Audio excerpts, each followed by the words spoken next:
Hey there, it is Bobbie Jo, and today I'm with Travis, who's on our team. Travis Mayer, he's another broker.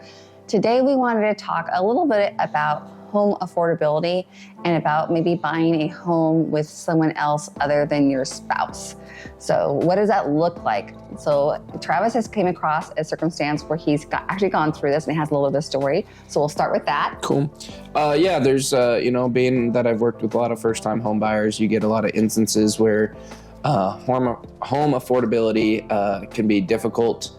I've had friends that I've helped that either have girlfriends that they're not, guys that have girlfriends or girlfriends that have boyfriends that are looking to buy.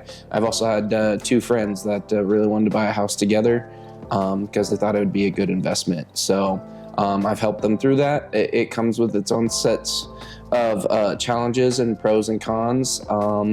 Ultimately, I think if you're educated, it'll be a decision for everybody to make for themselves.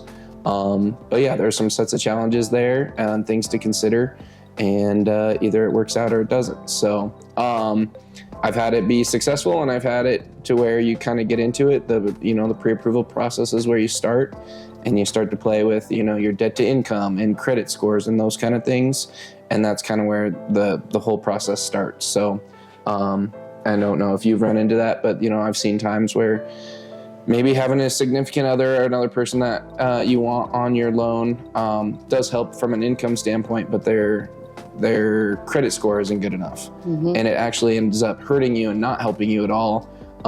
So there's other ways to get around that. Sometimes maybe they can't be on the loan, but you can put them on the title, and then they sign a lease with you, and you have that lease agreement going into seeing your lender, and that is worth something as far as income goes. So there's ways around it. There's creative things, but if you wanted to be fully equal, the best way to do it is for you both to be on the title, both to be on the loan, and go forward. But then if things don't ever work out or there's a falling out, that creates its own set of challenges when it comes to getting out. So I've worked in this with several situations where, like you were saying, people might be dating, they might be cousins, best friends buying a house together.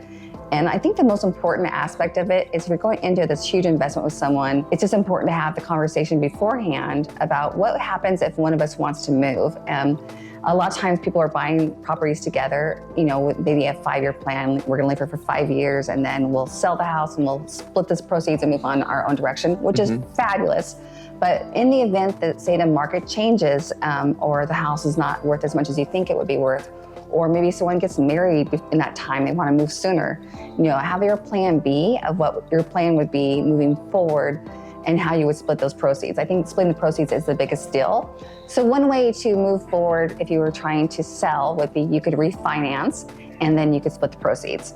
Option 2 would be you could refinance and just buy one half of the party out and then put the loan in just your name moving forward.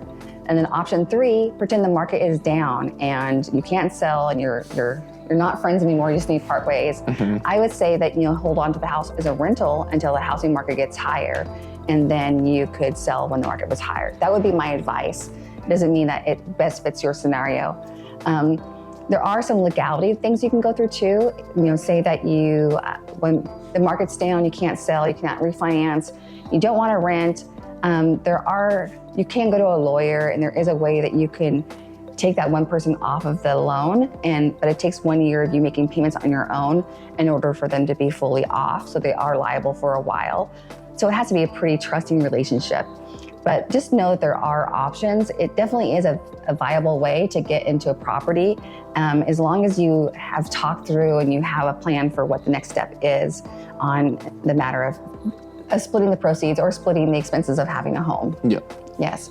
And it can get kind of emotional, but it also can be really easy breezy. But even if you're married and you take the home together in the beginning and say that you're going through a divorce, I would say the most easy way to get out of that situation would be to sell it and then just split the proceeds. But if there are not enough assets, you definitely would want to look at other avenues and come up with another plan. Because typically when you're getting divorced, people are wanting to move on.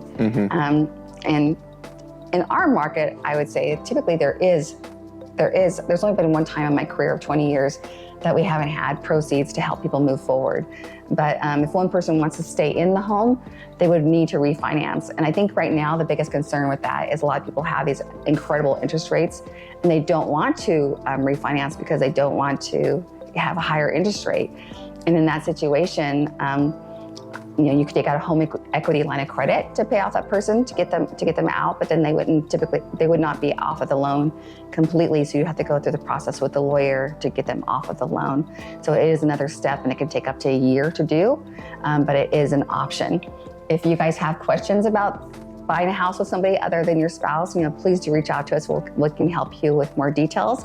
We'd be glad to go into it further, right, Travis? Yep. Yeah, it's not as simple, unfortunately. It's just, hey, I got another person, you're bringing in additional income so we can afford this payment. So, and then, the portion of getting out of it is not always super easy or clean, especially in our market after having super low interest rates just about 4 years ago. So you don't want to mess with those. Yeah. My advice always to people when they have those low interest rates, when they're even looking at selling their home, I'm always like, are you sure you don't want to hang on to it as a rental? Find a way to hang on to it. Yeah. Find a way to hang on to it would be my advice as well. For sure. But on the flip side, I think that's why our inventory is so low and why people are not moving as much in our area. So it's making it a little bit harder to buy homes. So it's just food for thought. It is an option. And like Travis said, just because you have someone who's ready, willing, and able to move in with you, and they like the idea of sharing the mortgage with you, it does not mean they're always the best financial fit for you.